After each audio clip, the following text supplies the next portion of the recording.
atténuer les effets de la crise pétrolière, mais aussi attribuer à la réduction des émissions de gaz à effet de serre et atteindre des objectifs de développement durable.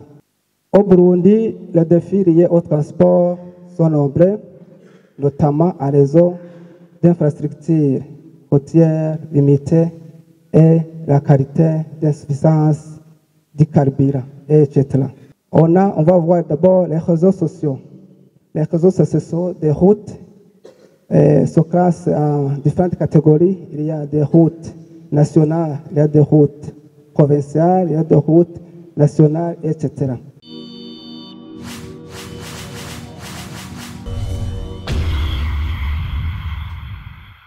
Burundi, les meilleurs danseurs se suivent. Moi aussi, j'ai quelque chose à vous montrer. Dans ces derniers jours, on observe une difficulté de mobilité des personnes et des biens à cause de pénurie de carburant. C'est pour cette raison que moi aussi, l'idée m'est venue de penser comment on peut trouver une solution de rechange. Sur le thème électrification du transport au Burundi. Ma présentation s'est articulée autour de points suivants. Premièrement, il y a l'introduction des éléments état de lieu du parc automobile. Troisièmement, analyse économique et écologique et l'importance d'introduction des véhicules électriques dans le transport du Burundi. Ensuite, on va voir les contraintes d'électrification du transport au Burundi. Et enfin, on va voir la conclusion et recommandations. En ce qui concerne l'introduction, au Burundi, les défis liés au transport sont nombreux, notamment en raison d'infrastructures routières limitées et la qualité d'insuffisance du carburant, etc. Dans ce contexte, l'introduction de véhicules électriques, notamment les motos, les bajages, les voitures, les bus électriques, trolleybus, pourrait être une solution efficace pour répondre aux besoins croissants de mobilité tout en réduisant la dépendance aux combustibles fossiles comme carburant. L'amélioration de la durabilité des infrastructures de transport et des services connexes peut accélérer le développement économique du Burundi, freiner la croissance des émissions de gaz à effet de serre et lui permettre d'atténuer les effets du changement climatique. Les technologies liées aux batteries et à la gestion de l'énergie s'améliorent rapidement, permettant une autonomie et performance de plus en plus compétitive par rapport aux véhicules à combustion et ainsi de suite. Aussi, la transition vers la mobilité électrique représente une solution stratégique et durable pour réduire cette dépendance. En adoptant massivement les véhicules électriques, le Burundi pourrait non seulement atténuer les effets de la crise pétrolière, mais aussi attribuer à la réduction des émissions de gaz à effet de serre et atteindre des objectifs de développement durable. Concernant l'état de lieu du parc automobile au Burundi, qui est le point de départ pour la transition électrique, on va voir d'abord les réseaux sociaux. Les réseaux sociaux sont des routes se classent en différentes catégories. Il y a des routes nationales, il y a des routes provinciales, il y a des routes nationales, etc. Parmi ces routes, il y a des routes qui sont revêtues et d'autres qui n'ont pas revêtues, qui ne sont pas revêtues.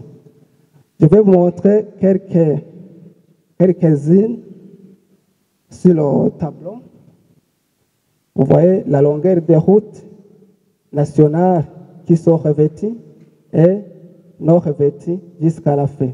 Vous constatez que parmi les routes revêties, ce sont des routes nationales et des routes de la ville de Bujumbura. Au total, c'est un nombre de 1922 km. Vous voyez qu'il y a encore un problème des infrastructures, ce qui empêche la mobilité des biens et des personnes. Après, on va voir ce qu'on appelle transport rémunéré. Ce sont des motos, ce sont des bajages ou véhicules à 3 roues, ce sont des bus.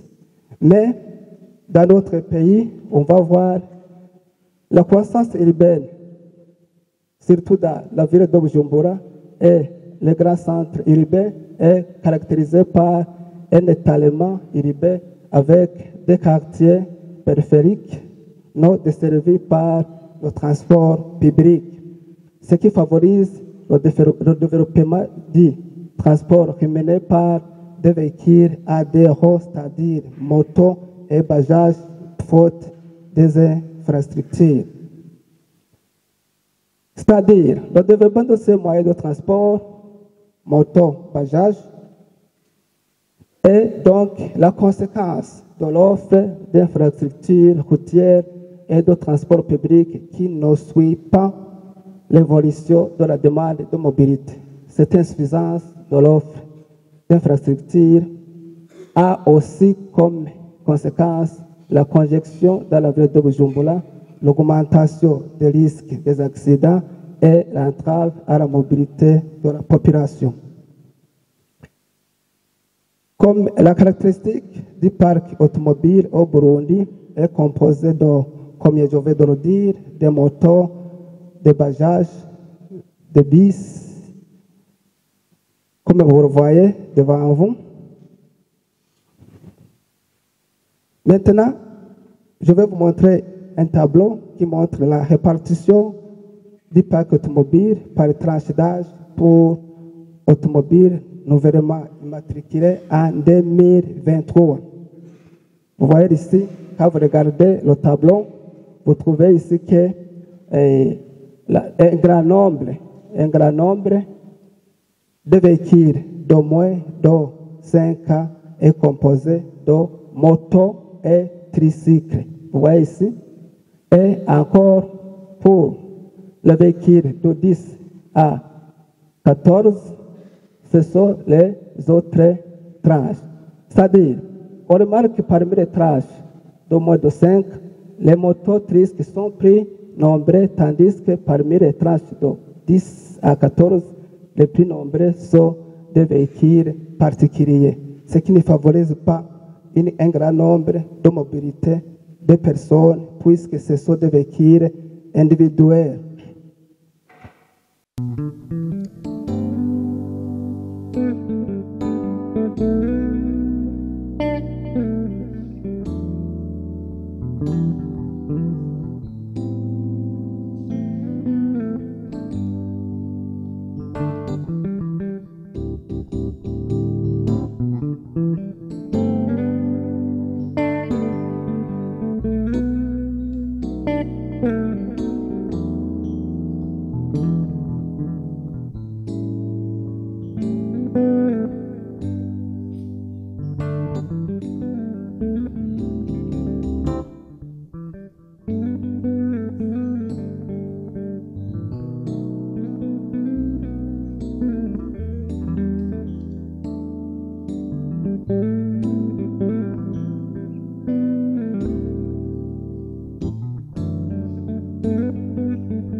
Qu'en est-il des enseignements que vous recevez à ce moment?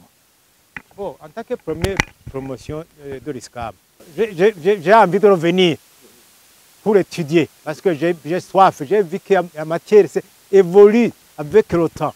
C'est extraordinaire. Si je pouvais avoir des occasions de suivre les conférences, ça me serait une très bonne chose. Merci.